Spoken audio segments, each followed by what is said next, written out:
Oo nga no, may bahay nga doon sa gilid oh. Ayun no, may bahay talaga dito na tinakpan na. Ayun yung abangan natin kung ano yung itsura niyan sa kabila. Kasi tinakpan na dito eh. Grabe guys, ganito na yung itsura ng barangay 208. Ngayon ay sisilipin natin ang kasalukuyang itsura niya no. Pero paliwanag ko lang ha, ito po ay luma ng barangay. Ang 9.7 po, itong wala pong mga pintura. Ayan. So ito rin ay hanggang dito winasak na. So dito may mga poste winasak na. Kasama consider din to na 9.7. Ayan. Pero itong mga may green, matagal na to. Ito na yung ilang taon na barangay na hindi napapansin, pero napansin kasi pinalaparan doon no. Pakita ko lang saglit ha. Ayan, di ba nakita nyo medyo malapad. Daanan kasi yan eh. Ayan. So sinasabi nila ay private. Pero tingin ko hindi siya private kasi may bangketa, may maraming bawal. So ito naman yung taas. Ito yung kasalukuyang itsura po dito. So napansin natin mayroon na rin butas po dito. Ito yung sa poste. So tinanggal na nila.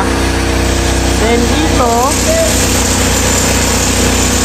ayan, winawasak na yung mga pader. Ito yung pader oh. Ayan, pader. So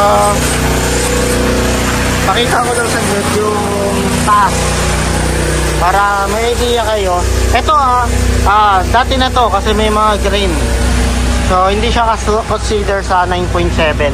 Pero hindi ko lang alam kung may dinagdag sila. Ayun yung LRT oh. May dinagdag sila na nilagay sa 9.7. Ayan, so ito na yung tsura. Ito pala yung taas yan. So biniba to. Actually maraming mga tumutol dito eh. Pero nagiba na. Ayan, nagiba na. Anong meron dyan? Ayan, so winawasak.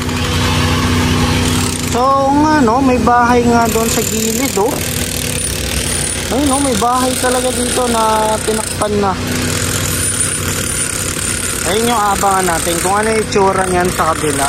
Kasi tinakpan na dito eh.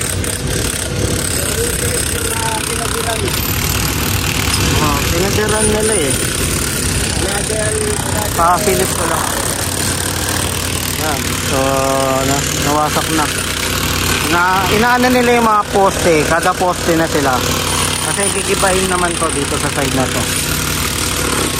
So silip naman tayo sa kabilang side no. Doon sa baba para ma-explain natin na maayos yung itsura. So habang bumababa tayo, pa-like, pa-share po, din pa-subscribe na rin po sa ating channel. Ito pala yung itsura ng Barangay 208. Kaso wala na. Hindi mo na makikita yung niya kasi yung mga pader, yung kompleto, ngayon wasak-wasak na eh. Unti-unti na nawawasak. Ito yung ewan ko bakit may body bag sila dito. Ginagawa niyan, boxing. So ito siya. So pakita ko lang saglit. Ayan. So dapat kasi ang kasi dito hanggang dito. So ayan, nila. Pinalawakan nila kaya napansin, kaya marami nagalit. Ayan ang itsura. Wasak na.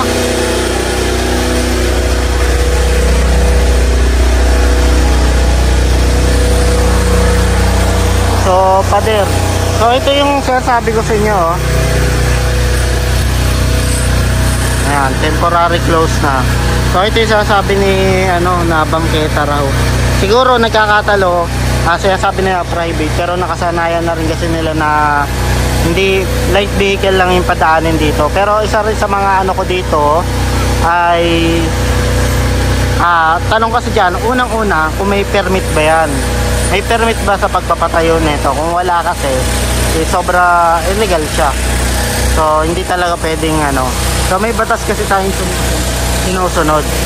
Kaya ayun, may daycare din dito, kaya may mga tumututol sa Narrow School nila. Saan na lang nila. Pero wala kasi ano eh. Ano siya ano siya, may batas sinusunod eh. Kung walang permit, illegal. Kaya katulad ng mga ibang mga binalag natin, ganun din yung issue. Nasa bangketa, ninakop na nga yung kalsada. So palike, pa-share po, then pa-subscribe na lang para updated po kayo sa mga pangyayari po dito. Ayan na, matutumba na. Grabe, ito na, grabe, yumanig. So pala yung update natin sa barangay 208. So daanan ng kalsada na sinasabi nila na di umano yung private to, pero sabi ni General Sukat hindi po, no, dahil may bangketa. So ito na yung kasalukuyang itsura na po, no. Kita na yung pinakaloob ng Giniba na po. Barangay 208 Zone 19. Wala na rin doon, no. Ito na lang yung bungad, pero doon totally sira na.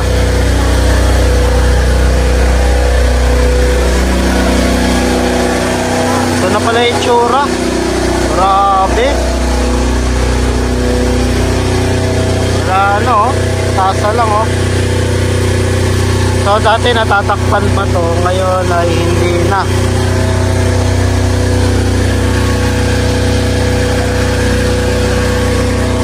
Wala na, wasak-wasak na. So ito na yung itsura nya. Ito po yung Giniba dahil nakaharang po sa kalsada, bangketa. And ang budget dito nasa 9.7. So hanggang dito siya eh. So winasak na, nawala na rin yung mga pader dito. Wala na, ayun, nandun na lang. So ganyan kalapad siya. So usually dito raw ay, kaya sabi nilang private, nakasanayan lang talaga nila na hindi ito daanan, pero tinadaanan daw to ng mga motor. Pero usually dapat daw daanan daw to, sabi ni General Sukat. So daanan talaga to, then bangketa, kaya Giniba. So ito yung dating update po na sinasabi nila na matagal lang barangay. Ayan, yung kulay green, ito yung bagong dugtong. Etong nandito, ito yung line nyo, saka yun, ayun yung bagong dugtong. Pero itong mga green, matagal na yan. So ang dinagdag dito na sinasabi nila na 9.7, ito na nakarugtong dito, at yung ayun, yung dulo, ayan, 9.7 na yan. Ayan, 9.7. Ito alam ko matagal natin kaya hindi nakasama. Pero baka may dinagdag sila, hindi ko na alam yon. Pero matagal na yan, tignan nyo, may pintura na. Malalaman nyo naman kung yung matagal o hindi. May mga pintura na.